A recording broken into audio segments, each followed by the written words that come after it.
What's going on, guys? It's Ricky with TechBot Solutions. I hope you guys are all having an amazing day. I do want to apologize for the inconvenience for those that joined us live on the previous live stream and were interrupted by or due to the bad Wi-Fi.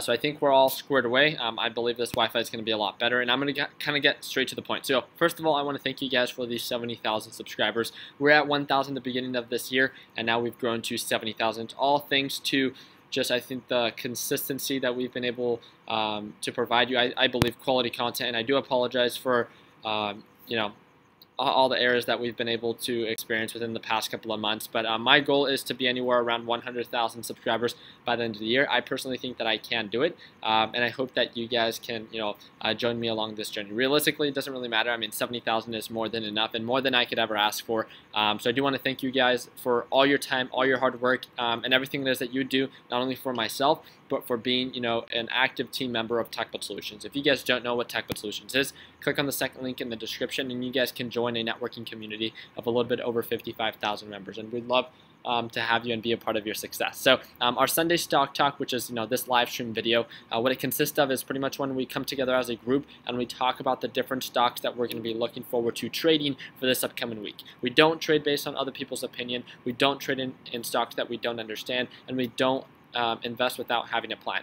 This is just me sharing my thought process and me breaking down stocks that me or the group sees value in. So I 100% recommend you to not trade any stocks just because we're talking about them. I want to make sure that you truly have an understanding of every single position that you choose to take, and if you don't understand the risk involved, then you shouldn't be investing. There's nothing wrong with simulation trading, there's nothing wrong with paper trading, and I hope that you guys understand that. So I believe this live stream video should be a little bit more or a little bit better.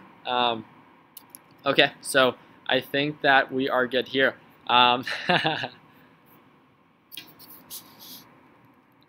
Let's go. Let's do this. So I'm going to start breaking down stocks and the ones that I see value in. I brought everything it is that I have right here. And then some people in the previous live stream did bring up a good amount of good quality stocks that they saw value in. So I'm going to be talking about those as well. So I hope you guys are excited. Let's do this.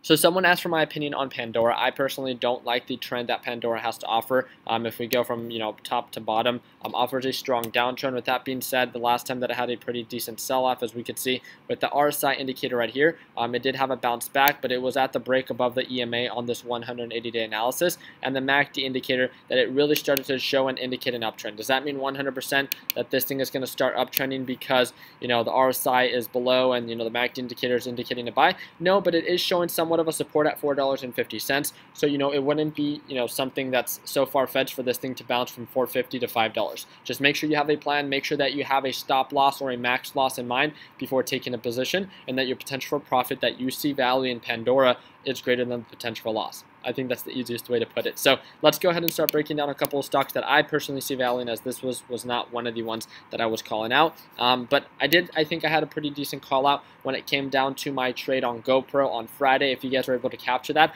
I'm not too sure if you guys follow me on Instagram, but the link is down below. If you guys don't, the reason that I say that is because I uploaded a video. Actually, I uploaded it on my YouTube yesterday, and some people really liked it, some people really didn't. It was like for entertainment purposes. It wasn't to try to educate anyone. I know I speak pretty quickly, but in that video, I really tried to speak as quickly as I could, and it was not sped up. It was all just natural and me just getting super excited, and I think it was very fun and entertaining for people. And if you guys liked it, just let me know in the comments, and if you guys didn't, then let me know as well. Then I won't have to upload more of those videos, but I just thought it was funny, and I've uploaded 2 on my Instagram if you guys haven't checked those out. But let's check out GPRO. So with that being said, so that is GPRO. The reason that I see so much value in GoPro is because it's been consolidating at that kind of $8 to $8.20 support. So this is a 180-day analysis. Just looking at GoPro, right? Visually looking at it and analyzing it. Is this a strong downtrend or is this a strong uptrend long term? Well, if anything, it's kind of like, horizontal, right? You can see the low points, you can see the high points, and realistically, you can see that it's oversold right now and that it's starting to indicate somewhat of a bounce. And that's what really caught my attention. I'm gonna build or draw somewhat of a kind of just support line if I can. It doesn't mean that that's exactly where it had to bounce, but this is where it started. When it broke above $8.50, that's where I had the better understanding that, okay, GoPro is starting to show signs of recovery. GoPro is a multi-million-dollar company. its earnings, it performed the way that it exceeded earnings, but its guidance was a little bit off. I think kind of leading up to the following months, that hype is it's gonna die out, and then I think GoPro can recover its price. It's done it on in its kind of past before. So with that being said, easiest way that I can put it, as a technical trader, long term for GoPro, I see much more potential for profit than potential for loss. There's no question that I called out the resistance at $10, I believe 2 weeks ago, when it had the bounce at $9 and hit highs of almost $11, right? So many people were able to make more than 10% profit on that trade with the simple indication of being able to identify old support levels and then indicate, okay, waiting for the bounce, breaking above the EMA, getting that confirmation. Then once we get that confirmation, that we have a better understanding that, okay, this stock is actually trending up. So with that being said, we're approaching that EMA line. So for those long-term swing traders, this might be something that you might want to look into. Doesn't mean that you 100% have to. Again, it's just psychologically, this is a known support area, and it's known to bounce here. With that being said, I feel like the potential for profit from $8.50 to, let's say, $10 is about 17% potential for profit, when comparatively the potential for loss that it has to offer with the lowest point that it's hit, which is around $8.30. I can stop loss out and I'll lose about 2.5 4%. Realistically, my potential for profit is much greater than my potential for loss. I have a pretty small position in it right now, and you guys saw on the video that I uploaded yesterday that I didn't lock in profits because I want to go long on GoPro and I want to continue adding to my position. I believe I'm in a little bit over $3,500, and I plan to add another maybe $7,000 as it continues to rise in price. I like to average up and not down. So that's just something that I wanted to share. So I think GoPro offers huge potential, and I'm simply going to set my alerts for this upcoming week because I think it could be one that can be very active for this upcoming week. Doesn't mean that you have to set your alerts or anything like that. Maybe just keep your eye on it and analyze it. So the next one that I think the group did really good by calling out is XXII. This is one that we've been keeping our eyes on. It was one of the top stocks for November that I called out. Why is it that I call this one out? It's because it's at a known support area. It doesn't mean 100% that it's going to bounce here. It just means that based on its history, it has before. Again, looking at this big picture, it's a 180-day analysis. And we can see that this area right here at $2 is a known support area. It's where it previously has bounced at. So that price point is somewhat viewed as a good buy. Therefore, it starts to build up some volume, some demand, and then leads to kind of this nice little rise that you see here. So with that being said, you can see this consolidation at this $2 price point, and you can see the EMA line starting to kind of almost try to flatline, and then we're going to be waiting for that uptrend. So with that being said, I think within the next couple of days or within the next couple of weeks, this might be something to look forward to. If I'm not mistaken, it already went through earnings, so that's good. I think we just have to kind of follow for this upcoming week and set our alerts. I think if it breaks $2, then it's going to continue trending down, and then forget it. We don't have to worry about it. I'm not in it right now, so I don't have to worry about how XXII performs, because we're waiting for that confirmation. We're waiting for that indication that it's showing signs of an uptrend or it's building that little cup, right? Just like it did before. So with that being said, we can set our alerts. Do you want to set your alerts when it breaks above 820, having a better understanding that it's going to be trending up? So with that being said, I'm just going to set my alerts, and that's it. I'm going to be patient, wait for that confirmation, and then I'll know and I'll have a better understanding that, okay, XXII is now starting to perform the way that we expected it to. We got that confirmation that it's indicating signs of an uptrend, and now I feel much more comfortable because I, identified a potential. I waited for it to validate that support, and then once I got that validation, then great, everything worked out very well. So let's go ahead and see what everyone else is saying. What's going on, Hoover? Oh man, turning off the lights on me. All right.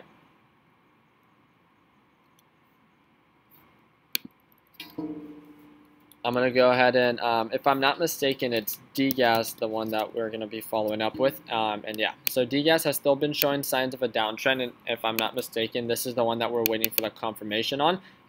And yeah, that's really just it. So we can still see that it's showing signs of a downtrend. I'm going to set my alerts if it goes below $22. The reason why is if it does go below $22, then that still shows confirmation that it's still trending down. So let's go ahead and do that. But I also want to make sure that I know when DGAS is starting to trend up. So with that being said, we know that the 180-day EMA is right around $23.40, so we can set our alerts there. Once we get that confirmation that it's trending back up, then I'll feel much more comfortable buying into DGAS. There's no question that DGAS compared to UGAS right now is indicating or showing more of this being oversold, so more of a good buy. But it's also time for UGAS, and it's UGAS's season for it to do well. So with that being said, there's no question that based on its previous trend, UGAS can continue to trend up as long as it continues to break these certain resistance levels. But it's also looking a little bit overextended and starting to show some consolidation here. So if anything, it might actually start. If we see this thing break below the EMA, I'm actually going to set my alert here. If it goes below 1090, then I'll feel much more comfortable switching my attention 100% over to DGAS, as we know DGAS is going to be the one that's going to start to recover. I do want to talk about another one that's going to be KEM. This is one that I called out last week. I'm not exactly sure if this one popped up in one of my scanners or if this one was one that was called out by one of our group members. But overall, let's look at it in the 180-day analysis. And I think that this one has a like looking at it with this, right? It has a really strong uptrend, right? And in these pullbacks, it offers the most potential for signs of recovery when it breaks above the EMA here, right? So if you guys have been a part of our group before, then you guys know what it is that I'm talking about. And you guys must have heard, based on my previous video, that the old resistance that this one had was right around $15. And $15 became the new support. That's why there was some form of consolidation here at $15. And it had a really nice pullback on Friday, which offers a great entry point. So if you see value in KEM and the potential that it offers for potential signs of recovery, then the potential for recovery is huge. It's just a matter of time and a matter of patience, and if you see value in it. And if you do, then great. I feel like the potential for profit nearly, from $26 shows to be about 70% potential for profit compared to the potential for loss. I think it outweighs the potential for loss. And I mean, you can cut losses at $14.99, which is less than 2%, with the potential for profit being much greater. If you want to wait for more of a confirmation of an uptrend, then simply set your alerts. I have my alerts set here at $17 and $18 when it starts trending up, but I'm continuously following up with this one. I'm also going to set my alerts if it breaks above $16, as I want to know kind of intraday if it's actually trending up. So I think this would be a good one to keep your eyes on for this upcoming week.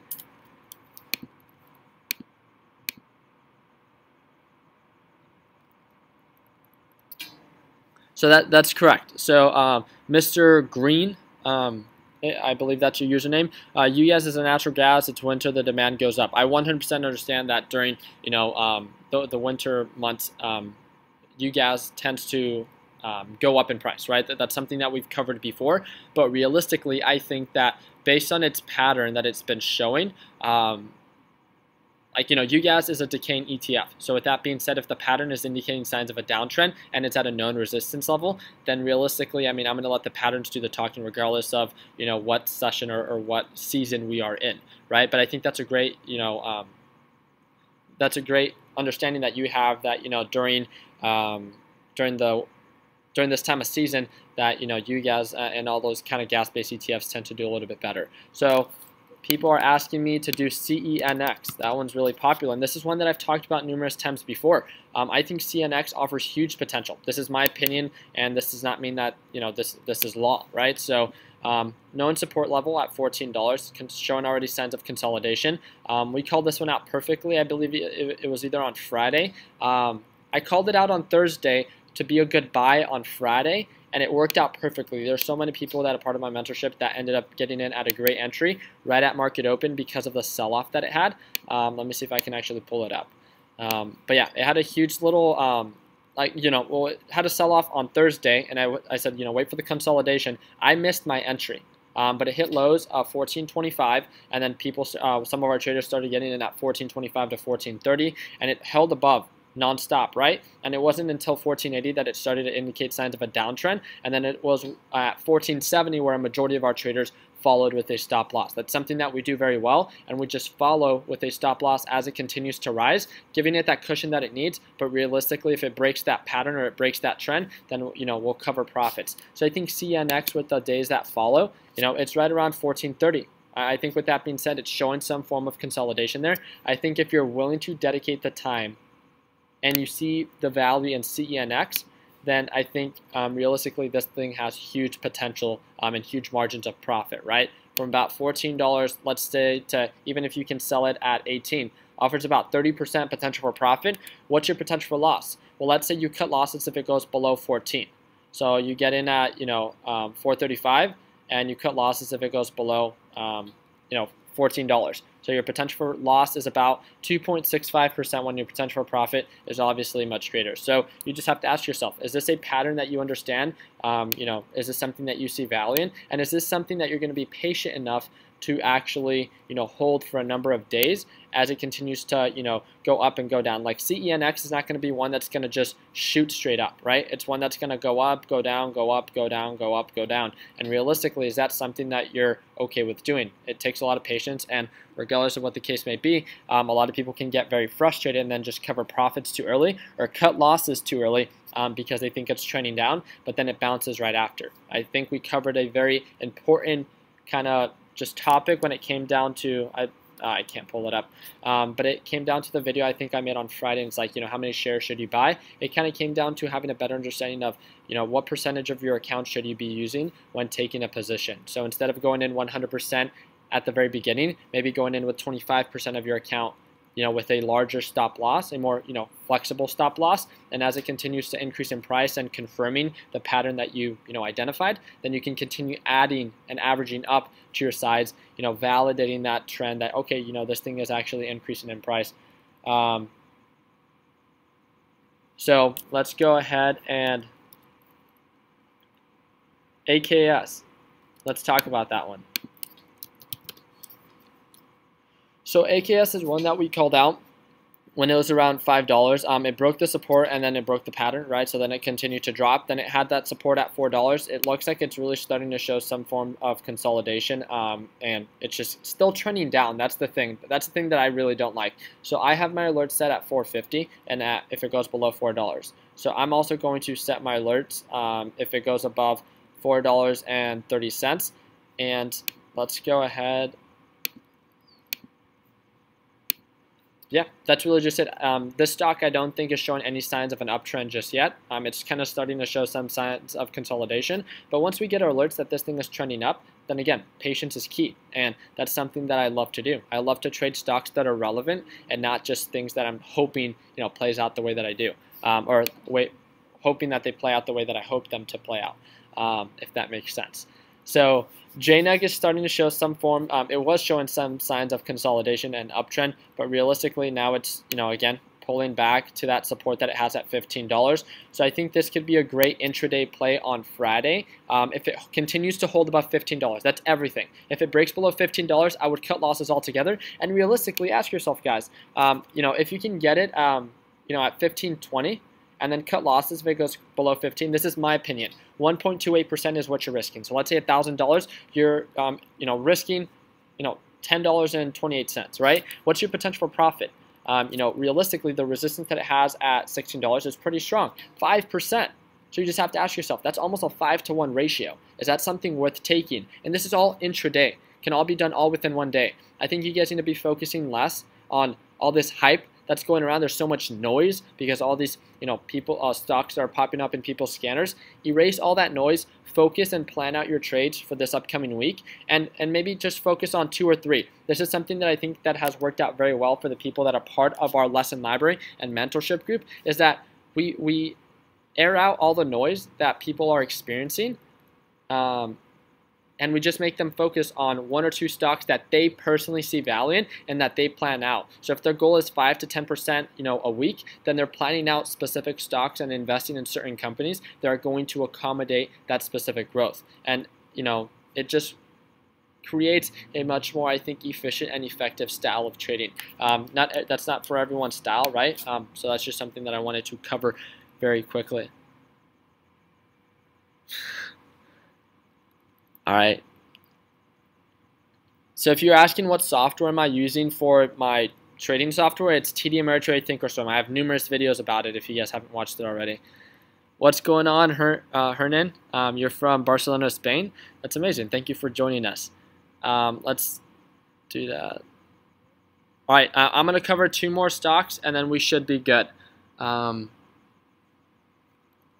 I talked about all the stocks that I saw value in already. I think that's a good one.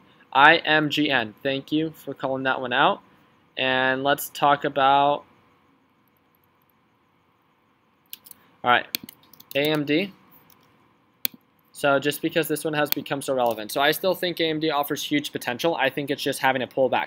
Support at around $11. I think this upcoming week it should show some signs of an uptrend to $12. If it goes below $11, then yeah, you know, realistically, if you're going in short, then I would cut losses. But I think the potential for profit is obviously much greater than the potential for loss that it has to offer. And it's already starting to show signs somewhat of consolidation. So I think we just have to, whoa. So I just think that we have to be a little bit more patient with AMD and what it has to offer, because AMD has never been one that trends straight up, right? It goes up, it goes down, it goes up, it goes down, it goes up, it goes down. It's an ascending uptrend, and I think that's the pattern that it's actually showing. You know, it's going to go up, it's going to go down, and I think realistically this is something that, you know, I really look forward to, because it's very easy for me to identify the low points, the high points, the low points, the high points, the low points, and the high points. So I think that's a great call out for the group to kind of be exposed to. So let's talk about IMGN, if I'm not mistaken, that's the ticker.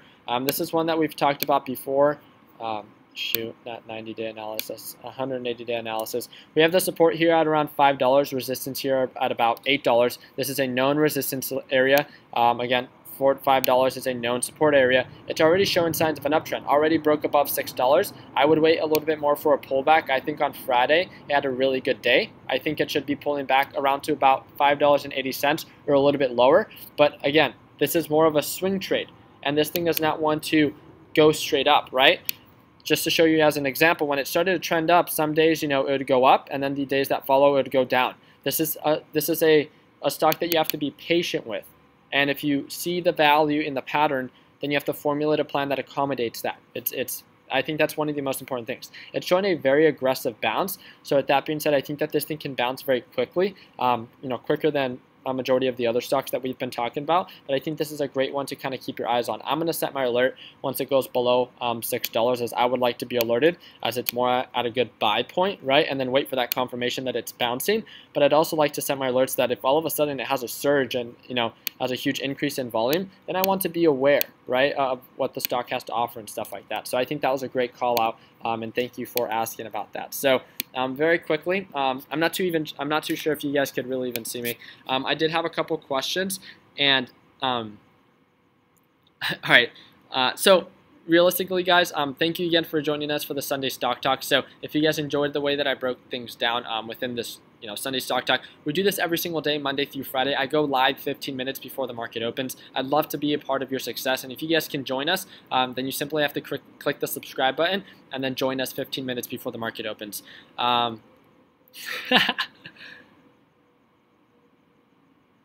So Pablo D is saying, Rick, the word on the street is that your girlfriend was yelling at you tonight and you couldn't make it earlier. So no, today was my girlfriend's birthday. I'm not too sure if you guys, again, follow me on social media, but I took my girlfriend out. I took her to Chicago. We're students here in Arizona, and I took her out to Chicago. She's been one that's been, and I've told her this multiple times. So Pablo's just saying he's kidding. But realistically, guys, I'm not one to go out much, and I know that this week is not going to really represent that, because I'm catching a flight to Hawaii tomorrow to celebrate my other buddy's birthday, and they're more like YouTubers, so I'm sure if you guys watch YouTube, then you guys probably know them. But I'm not one to travel much. My girlfriend loves traveling. She's never seen snow. So we went to Chicago for just the weekend, Friday, Saturday, and then we came back today, Sunday, and today's her birthday. So I do apologize that I wasn't as accessible today. I'm going to be catching up on all my messages, but I wanted to make sure that I can dedicate at least a good number of days to my girlfriend, because realistically, like, I'm very busy, and it's such an amazing thing that I've been able to have such an amazing person throughout this entire journey. And if it wasn't for her, realistically, I don't think TechBuds would have came about.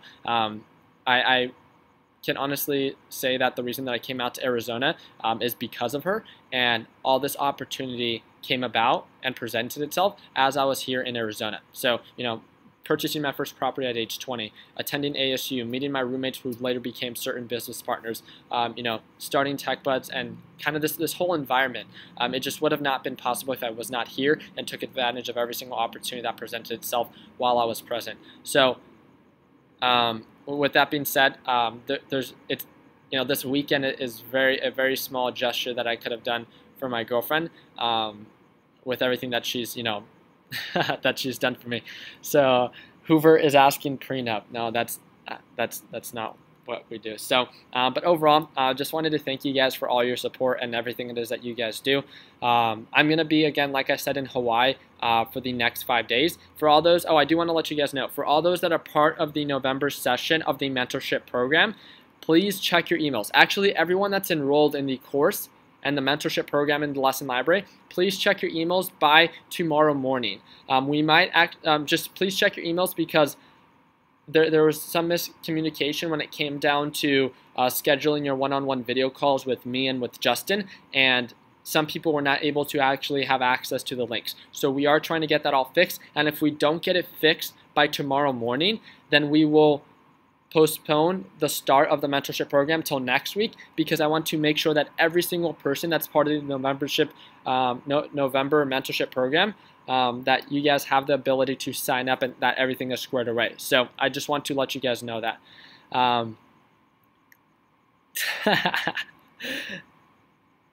But yeah, thank you guys again. Oh, and then to answer,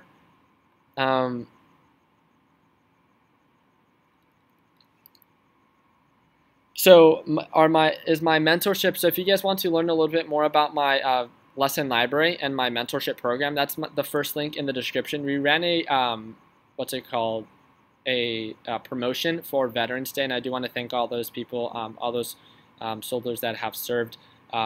We ran a little promotion for the weekend, and that ended up selling out. So you guys are more than welcome to be a part of it if you guys would like to. We try to focus on people who are very serious about investing, not only in the stock market, but I talk about my experience when it comes down to the buying and reselling of different products, as well as purchasing my first property at age 20, and as well as the multiple properties that I've bought since then. I do want to thank you guys for everything it is that you guys have done for me. This month has been the most productive month with the buying and reselling, and it's all because of you guys. The reason that I say that is because I've been feeling so pushed that you guys enjoy that content so much that I've been looking more aggressively on different cars and motorcycles to buy and sell. We sold the McLaren, we sold the Audi R8. I'm selling the M3 this week if everything goes well. I'm selling the R6 this week if everything goes well. And altogether, with just those 4 cars, I believe we should be pushing anywhere around, I think, $30,000 in profit for just this month, and it's not even half of the month, and it's all because of you guys. And I just want to let you guys know that it's been an amazing experience. So I want to thank you guys for 70,000 subscribers. I want to thank you guys for your love and for your support and for your time, as I really do value that. I will be catching up on all the direct messages as soon as I get home, and then I will be reposting this video if you guys want to check it out and didn't catch the start of it. So thank you again for everything that you guys do. Continue working hard, continue following your dreams. Let your passion be what drives in your success. I would love to be a part of your success and work with you on a one-on-one basis. And again, that's the first link in the description. But altogether, you guys can catch us daily here on YouTube. And I would love to assist any way that we can. Like always, guys, let's make sure that we end the year on a green note. And I hope and wish you guys the best.